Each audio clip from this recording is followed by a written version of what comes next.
दोस्तों, क्या अमेरिका का F-35 भारत को ललचाने में पूरी तरह से नाकाम साबित हो चुका है?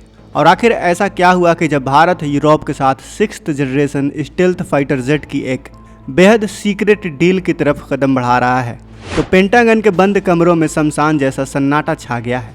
दुनिया को लगा कि भारत सिर्फ अपने 5th जनरेशन AMCA जेट और नए एयरक्राफ्ट कैरियर IAC-2 पर ध्यान लगा रहा है, लेकिन पर्दे के पीछे एक ऐसा चक्रव्यूह रचा जा चुका है जिसने बीजिंग से लेकर वाशिंगटन तक रक्षा विशेषज्ञों की रातों की नींद उड़ा दी है।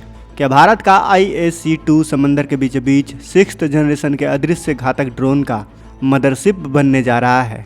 दोस्तों, आज हम डिफेंस कॉरिडोर की एक ऐसी सबसे बड़ी सनसनी को डिकोड करने जा रहे हैं जिसने पूरी दुनिया के डिफेंस मार्केट में भूचाल ला दिया है। चीन अपने J-20 स्टेल्थ फाइटर जेट के दम पर पूरे एशिया में सीना तान कर घूम रहा है, लेकिन जुलाई 2026 में DRDO और एरोनॉटिकल डेवलपमेंट एजेंसी यानी ADA के एक सिंगल डिक्लेरेशन ने बीजिंग के मिलिट्री हेडक्वार्टर में हड़कंप मचा दिया है। भारत का RPSA यानी रिमोटली पायलटेड स्ट्राइक एयरक्राफ्ट सिर्फ एक साधारण ड्रोन नहीं है। आगे हम इसके बारे में पूरे विस्तार से चर्चा करेंगे और इसे इसीलिए सिर्फ ड्रोन नहीं बल्कि एक 6th जनरेशन का ऑटोनोमस किलर बताया जा रहा है डिफेंस एक्सपर्ट के द्वारा। तो आखिर क्या है ये 6th generation autonomous killer drone, क्यों इसे घातक माना जा रहा है और क्यों इसे देखकर बीजिंग के हेडक्वार्टर में हड़कंप मच गया है? चलिए जानते हैं आज के इस वीडियो में। लेकिन वीडियो में आगे जाने से पहले इस 6th जनरेशन किलर ड्रोन को बनाने वाले वैज्ञानिकों को हमारा सैल्यूट। अगर आप भी सैल्यूट करना चाहते हैं तो इस वीडियो को लाइक करके कमेंट बॉक्स में जय हिंद जरूर लिखें। याद रहे, जय हिंद कहना हम सब के लिए गर्व की बात है। दोस्तों, इस चक्रव्यूह की पूरी कहानी तब खुलकर सामने आई जब air defence forces first conclave 2026 में LCA प्रोग्राम के पूर्व chief director doctor Kota Harinarayan ने भारत के RPSA को आधिकारिक तौर पर 6th generation unmanned combat aircraft के रूप में पेश किया। अब तक दुनिया F-35, F-22 रैप्टर और चीन के J-20 जैसे 5th जनरेशन जेट के पीछे भाग रही थी, जिनका मुख्य आधार केवल स्टेल्थ और सुपर क्रूज था। लेकिन 2026 तक आते आते स्टेल्थ अब लग्जरी नहीं बल्कि बुनियादी ज़रूरत बन चुकी है। 6th जनरेशन का मतलब है सिस्टम ऑफ सिस्टम, यानी एक ऐसा कॉम्बैट आर्किटेक्चर जो इंसान के दिमाग से नहीं बल्कि आर्टिफिशियल इंटेलिजेंस और एल्गोरिदम के वॉरफेयर पर काम करता है। भारत का RPSA प्रोजेक्ट DRDO के स्विफ्ट यानी stealth wing flying test bed platform पर आधारित है। हॉलीवुड के फिल्मों के बैटमैन एयरक्राफ्ट की तरह इसमें कोई वर्टिकल या फिर हॉरिजॉन्टल टेल नहीं होती, जिससे इसका रडार क्रॉस सेक्शन ना के बराबर हो जाता है।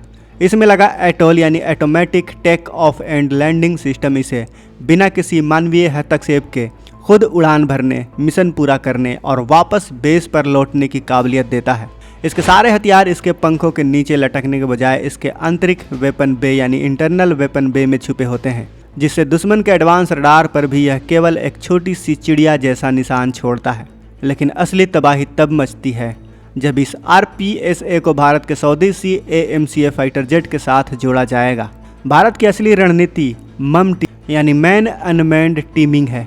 भविष्य के युद्ध में भारत का AMCA जेट उड़ान भरेगा, जिसके आगे 4 से 6 की संख्या में RPSA ड्रोन्स बतौर लॉयल विंगमैन चलेंगे। पायलट पीछे सुरक्षित दूरी पर रहेगा, जबकि ये ड्रोन दुश्मन के एयर डिफेंस नेटवर्क में घुसकर रडार को जैम करेंगे, मिसाइलों को इंटरसेप्ट करेंगे और सटीक बमबारी करेंगे। इस डेडली कॉम्बिनेशन के सामने चीन का J-20 महज एक पुराना खिलौना बनकर रह जाएगा। आसमान के इस कॉम्बिनेशन के साथ साथ असली मास्टर स्ट्रोक भारत की नौसेना समंदर में खेल रही है। भारत का आगामी इंडिजीनियस एयरक्राफ्ट कैरियर IAC-2 यानी INS विशाल EMOLS यानी इलेक्ट्रोमैग्नेटिक एयरक्राफ्ट लॉन्च सिस्टम जैसी कैटोबार तकनीक से लैस होगा। कल्पना कीजिए, हिंद महासागर के बीच में खड़ा IAC-2 जब अपनी डेक से दर्जनों 6th जनरेशन RPSA ड्रोन का एक साथ स्वार्म लॉन्च करेगा तो मलक्का स्ट्रेट से गुजरने वाली चीनी नौसेना के रडार पूरी तरह से ब्लैंक हो जाएंगे। चीन का 80% तेल आयात इसी संकरे रास्ते से होता है और भारत का यह स्वार्म कॉम्बिनेशन मलक्का स्ट्रेट को चीन के लिए एक अस्थायी चेक पॉइंट बना देगा। अब सवाल उठता है कि भारत इस तकनीक को हासिल करने के लिए कौन सा कार्ड खेल रहा है। आपको बता दो कि भारत ने एक बेहद चतुर डुअल ट्रैक स्ट्रेटजी अपनाई है। एक तरफ जहां DRDO और ADA स्वदेशी प्रोजेक्ट पर काम कर रहे हैं, तो वहीं दूसरी तरफ भारत यूरोप के 2 सबसे बड़े 6th जनरेशन प्रोजेक्ट GCAP यानी ब्रिटेन, इटली, जापान और FCAS यानी फ्रांस जर्मनी के साथ पर्दे के पीछे बातचीत कर रहा है। भारत अब महज एक खरीदार यानी बायर नहीं बल्कि अपनी शर्तों पर इक्विटी पार्टनर और 100% टेक्नोलॉजी ट्रांसफर मांगने वाला को डेवलपर बन चुका है। भारत की मुख्य नज़र 3 सबसे बड़े क्रिटिकल तकनीकों पर है। पहला एडेप्टिव जेट इंजन, दूसरा एडवांस स्टील्थ मटेरियल और तीसरा कॉम्बैट क्लाउड नेटवर्किंग। पिछले 40 सालों से जेट इंजन तकनीक देने से इनकार करने वाली ब्रिटेन की रोल्स रॉयस और फ्रांस की सैफरन जैसी दिग्गज कंपनियां आज 110 किलो न्यूटन के पावरफुल इंजन की 100% इंटेलेक्चुअल प्रॉपर्टी राइट्स भारत को सौंपने के लिए लाइन में खड़ी हैं। यूरोप को अच्छे से पता है कि $100 बिलियन से अधिक लागत वाले इन प्रोजेक्ट को अकेले संभालना उसके बस की बात नहीं है और भारत से बड़ा रक्षा बाजार पूरी दुनिया में दूसरा कोई नहीं है। इधर वॉशिंगटन में बना अजीब सा सन्नाटा भारत की सबसे बड़ी कूटनीतिक जीत का सबूत है। अमेरिका भारत पर F-35 थोप कर उसे अपने डिफेंस इकोसिस्टम का गुलाम बनाना चाहता था, लेकिन भारत ने F-35 के बैकडोर सॉफ्टवेयर लॉक के खतरे को पहले ही भांप लिया। भारत की इस रणनीतिक स्वायत्ता के आगे पेंटागन भी लाचार हो गया है, क्योंकि चीन को हिंद महासागर हिंद प्रशांत क्षेत्र से काउंटर करने के लिए अमेरिका को हर हाल में एक मजबूत भारत की सख्त जरूरत है। इसलिए अमेरिका ना चाहते हुए भी GEF 414 इंजन के सह उत्पादन और इंडक्स एक्स जैसे अभियानों के जरिए भारत के साथ बने रहने पर मजबूर है। आने वाले समय में युद्ध की परिभाषा मिसाइलों से ज़्यादा डेटा और डिसीजन सुपीरियरिटी से तय होगी।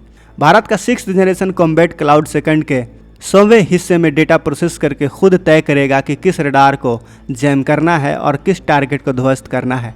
ये भारत का वह अंतिम एंड गेम है जो भारत को केवल एक सैन्य महाशक्ति ही नहीं बनाएगा, बल्कि वैश्विक रक्षा बाजार का नया प्राइस डिटेक्टर भी बना देगा।